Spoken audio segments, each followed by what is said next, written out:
हाँ, तो अगर आप ये वीडियो एंड तक देख लेते हो आपको आइडिया हो जाएगा कि आपके लिए बेस्ट फ्रेमवर्क कौन सा है, एंगुलर या फिर रिएक्ट।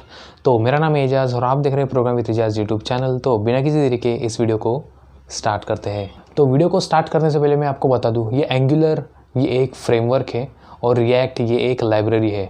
लाइब्रेरी मतलब इसका ज़्यादातर फीचर्स अवेलेबल नहीं होते, आपको एक्सटर्नली फ़ीचर यूज़ करना पड़ते हैं। और फ्रेमवर्क मतलब मोस्टली जो कि प्रोजेक्ट में बिल्ड करते वक्त यूज़ किए जाने वाले टूल्स वगैरह इसमें ज़्यादातर बिल्ट इन होते हैं। तो ये दो डिफरेंस है एंगुलर और रिएक्ट के बीच। तो अब मैंने एंगुलर और रिएक्ट ही क्यों लिया, क्योंकि मार्केट में बहुत सारे ऐसे फ्रेमवर्क्स अवेलेबल है, लेकिन जो टॉप 2 चॉइसेस की अगर हम बात करते हैं तो वो एंगुलर और रिएक्ट निकल कर आते हैं। क्योंकि अगर आपने HTML CSS जावास्क्रिप्ट सीख लिया तो उसके बाद आपको एक फ्रेमवर्क आना बहुत ही ज़्यादा ज़रूरी है।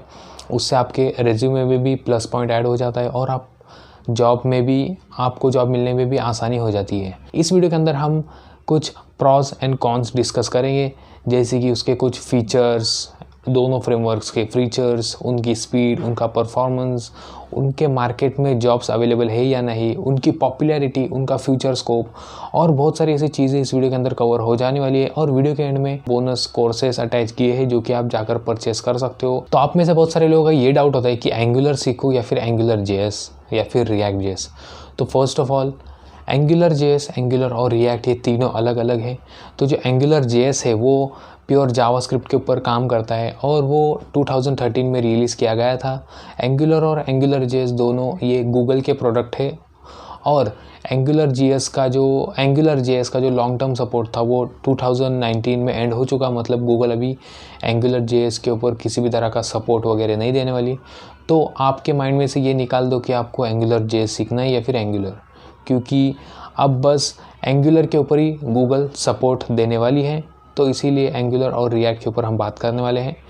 तो और रिएक्ट ये एक प्रोडक्ट है फेसबुक का। तो इस वीडियो को रिकॉर्ड करते समय एंगुलर का वर्जन था 13 और रिएक्ट जेएस का वर्जन था 16.13.1 और ये वर्जन अपडेट होते रहते हैं क्योंकि एंगुलर अपने हर 6 महीने के बाद अपडेट्स देते रहता है। तो अब बात करते हैं आर्किटेक्चर की, ये दोनों फ्रेमवर्क्स कौन से आर्किटेक्चर के ऊपर काम करती है।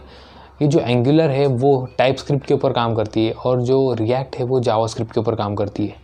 बेसिकली ये दोनों फ्रेमवर्क्स कंपोनेंट बेस्ड है और ये आपको मॉड्यूलरिटी प्रोवाइड करती है, जिसकी मदद से आप एक कंपोनेंट को मल्टीपल टाइम यूज़ कर सकते हो आपके सूटेबिलिटी के हिसाब से। तो एंगुलर के अंदर टाइपस्क्रिप्ट यूज़ करने का इतना ही बेनिफिट है कि आपको एरर फ्री कोड मिलता है और आप ज़्यादा से ज़्यादा यूज़ कर सकते हो ऑब्जेक्ट ओरिएंटेड वगैरह कंसेप्ट को आपके एंगुलर प्रोजेक्ट के अंदर। अब सेकंड पॉइंट की बात करें वो है यूआई कंपोनेंट्स, कि अगर आपको कोई भी प्रोजेक्ट फास्ट बिल्ड करना है तो फ्रेमवर्क या फिर कोई भी लाइब्रेरी उससे रिलेटेड कोई टेम्पलेट कोड या फिर प्रोवाइड करती है या नहीं। तो यहाँ पर एंगुलर और रिएक्ट दोनों के पास अपना अपना यूआई डेवलपमेंट किट है, जैसे कि एंगुलर प्रोवाइड करती है मटेरियल यूआई और रिएक्ट प्रोवाइड करती है रिएक्ट यूआई टूल। एंगुलर के अंदर सारे के सारे मटेरियल डिज़ाइंस वगैरह फ्री है लेकिन रिएक्ट के अंदर कुछ फ्री और कुछ पेड यूआई कंपोनेंट के टूल्स अवेलेबल है। तो अब बात करते हैं पॉपुलैरिटी की। तो 2022 का सबसे ज़्यादा सर्च किया जाने वाला टर्म है रिएक्ट जेएस। तो अब आप बोलोगे कि अगर गूगल के ऊपर ज़्यादा सर्च हुए तो इसका मतलब ये पॉपुलर हुआ, ऐसा नहीं है, क्योंकि एंगुलर अपने फ्रेमवर्क के अपडेट्स रेगुलरली देता है हर 6 महीने के बाद। तो इसकी वजह से एंगुलर की पॉपुलैरिटी भी दिन पर दिन बढ़ती जा रही है। तो पॉपुलैरिटी की बात करें तो दोनों फ्रेमवर्क्स पॉपुलर है। तो अब बात करते हैं कि लर्निंग कर्व की, कि शायद आपको एग्जांपल देता हूँ कि अगर आप स्टूडेंट हो या फिर आप कोई भी फ्रेशर हो तो आपको जल्दी से जल्दी अगर जॉब करना है या फिर अगर आपके पास थोड़ा सा टाइम है, 3-4 महीने का समय है, तो आप क्या सीखना पसंद करोगे। तो अगर आपको जल्दी से जल्दी जॉब चाहिए तो आप रिएक्ट जेएस सीख सकते हो और अगर आपके पास थोड़ा 2-3 महीने का टाइम है तो आप एंगुलर यूज़ कर सकते हो। तो इसका रीज़न मैं बता देता हूँ। रिएक्ट जेएस के अंदर बस आपको किसी भी तरह का कंसेप्ट की ज़रूरत नहीं है पता होना, कि आपको बस HTML CSS जावास्क्रिप्ट आना चाहिए और जावास्क्रिप्ट के थोड़े बहुत कंसेप्ट जो कि आप प्रोजेक्ट बिल्ड करते करते भी सीख सकते हो। लेकिन एंगुलर के अंदर आपको लर्निंग कर्व बहुत ही ज़्यादा देखने को मिलता है। आपका बहुत ही ज़्यादा समय इसमें जाता है क्योंकि इसके अंदर बहुत ही एडवांस कंसेप्ट है, जैसे कि RxJS और पाइप्स, डायरेक्टिव्स, डिपेंडेंसी इंजेक्शन और टाइपस्क्रिप्ट आपको अलग से सीखने की ज़रूरत पड़ती है। तो एंगुलर का लर्निंग और बहुत ही ज़्यादा है as compared to React JS. तो अब सबसे इम्पॉर्टेंट बात है वो है डेवलपमेंट स्पीड की। तो अगर आपने कोई भी फ्रेमवर्क वगैरह चूज़ कर लिया तो उसमें डेवलपमेंट स्पीड ही बहुत ही ज़्यादा मैटर करती है, क्योंकि स्किल्स या फिर कोई भी लैंग्वेज के सिंटैक्स वगैरह आप प्रोजेक्ट बिल्ड करते करते भी कर सकते हो, लेकिन अगर आपको डेवलपमेंट स्पीड ही अच्छी नहीं मिलेगी तो सेटिस्फैक्शन वगैरह उतना नहीं आ पाता। तो अब बात करते हैं एंगुलर जेएस की। तो एंगुलर के साथ सॉरी मैं बार बार एंगुलर को एंगुलर जेएस से रिप्लेस कर रहा हूँ, लेकिन आप एंगुलर ही समझना, एंगुलर जेएस को निगलेक्ट कर देना। एंगुलर के अंदर आपको एंगुलर CLI देखने को मिल जाता है, जो कि कमांड लाइन इंटरफेस से एंगुलर प्रोवाइड करती है। तो एक सिंगल लाइन के कमांड से आप बहुत ही बड़े बड़े फाइल्स जनरेट कर सकते हो, जैसे कि एंगुलर के आप कंपोनेंट क्रिएट कर सकते हो, सर्विसेज क्रिएट कर सकते हो, और आप गार्ड्स जो कि होता है एंगुलर के अंदर वो जनरेट कर सकते हो, और बहुत सारी चीज़ें आप यूज़ कर सकते हो जैसे कि पाइप्स, डायरेक्टिव्स वगैरह। तो एंगुलर के अंदर आपको CLI का सपोर्ट देखने को मिलता है।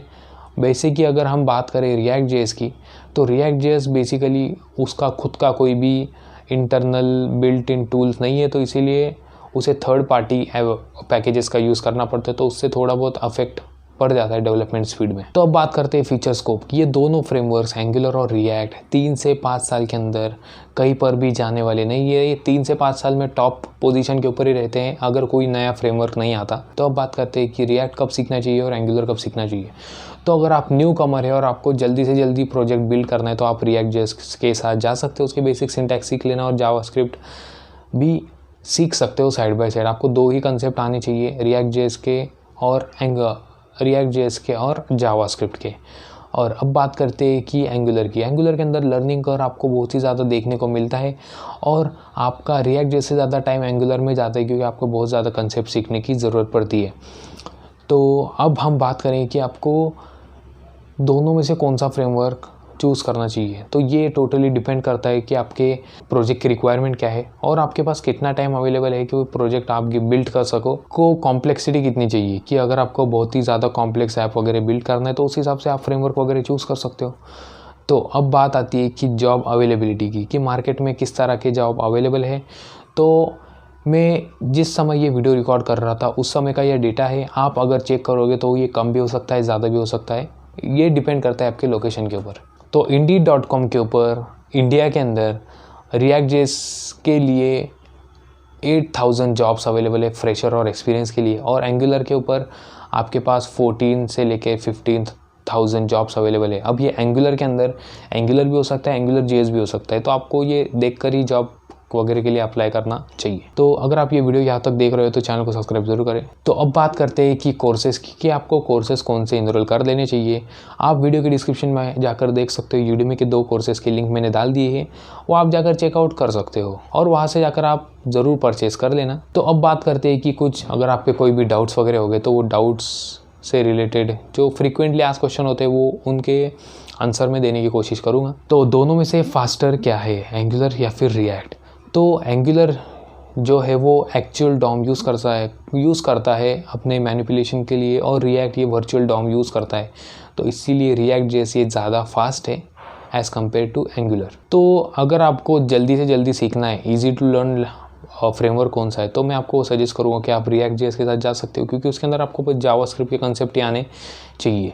या फिर अगर हम बात करते हैं एंगुलर की, तो इसके अंदर आपको RxJS, TypeScript, pipes, directive, template और बहुत ज़्यादा कंसेप्ट आपको फैमिलियर होने चाहिए। तो अब बात करते हैं कि आपको एंगुलर सीखना चाहिए या फिर एंगुलर जेएस। आपको एंगुलर जेएस नहीं सीखना चाहिए, क्योंकि गूगल का सपोर्ट उसके ऊपर नहीं है। 2019 में ही गूगल ने उसका सपोर्ट देना बंद कर दिया है। तो आपको एंगुलर या फिर एंगुलर 2 ही सीखना चाहिए। तो ये थी आज की वीडियो। आज की इस वीडियो के अंदर हमने बताया कि आपको कौन सा फ्रेमवर्क सीखना चाहिए या फिर यूज़ करना चाहिए। तो अगर आपको वीडियो पसंद आई तो वीडियो को ज़रूर लाइक करें। चैनल के ऊपर अगर आप नए तो चैनल को सब्सक्राइब करना ना भूलें। आज के लिए बस इतना ही, मिलते हैं और एक किसी इंटरेस्टिंग वीडियो के साथ।